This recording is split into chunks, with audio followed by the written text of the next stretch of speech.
And Andrew Smiley, who is a trial attorney. Andrew, let me start with you. First, we hear Cindy Anthony, the grandmother, wanting her own daughter arrested, demanding of it in the first 911 call. She stole her car, she stole her money. Now, all of a sudden, we're hearing a very defensive grandmother who seems to buy into her daughter's explanation of the babysitter kidnapping Caylee. Do you think the parents, the mother in particular, are complicit in their daughter's lies?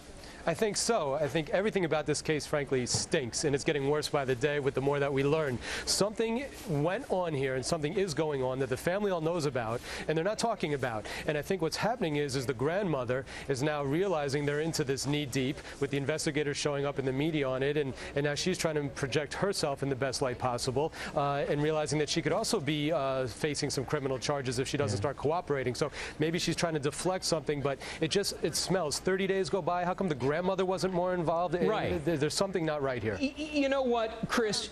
This whole thing stinks, and everybody connected to it stinks, including the grandparents. Right. I mean, the grandmother's comments are forever coded and cryptic, and several have been inconsistent. I've counted 5 inconsistent statements.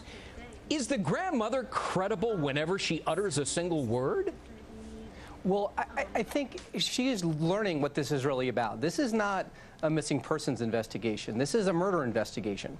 And anybody who speaks to the police runs the risk, or it speaks to anybody about this, runs the risk of having their words turned back on them in ways that might actually make them look guilty when they were innocently said. And so now they're having their words repeated to them, inconsistencies. There's 5 inconsistencies, what you say are inconsistencies. Yeah. And now they're trying to cover themselves up when they should not have been speaking to the police or anybody about this to begin with. All right. That's why you have a right not to talk to anybody. Not because you're guilty, but because when you're innocent, you can be made to look guilty. All right, I want to play another soundbite from the grandmother, Cindy Anthony. Here it is. My issue was, where's Caylee? And from that point on, that's what my issue's been, where's Caylee? I didn't care her explanation. I didn't care where she said she was at. My focus was in tell me where Caylee's at or take me to where Caylee's at. And she assured me that by the morning that I would probably be able to see Caylee. I wasn't assured of that. So Lee and I spoke with her for 45 minutes to an hour, probably before I made that second 911 call. Andrew, cops say the mother, Casey Anthony, is a prolific liar, spins nothing but lies. And parents had to know that. They've been living with her. Sure. And what you said a moment ago is really, I think, important. Where were the parents for a whole month? After all, the granddaughter is supposed to be living there. Exactly. I mean, what she's saying is now 30 days go by, and she just happens to ask her daughter, where's my granddaughter? Where is she? And then she starts getting concerned and starts looking for it. It just doesn't sound right. A grandmother that has the grandchild living there, the kid's not seen for 30 days, and she waits to have this conversation. Something was going on there, and they're just not, they're not letting anybody know what's happening. Let me ask you real quickly. The crew's making fun of me because I said I've known a lot of mothers, but the fact is that all the mothers I've ever known would be absolutely out of their mind with their missing daughter, and this woman wasn't.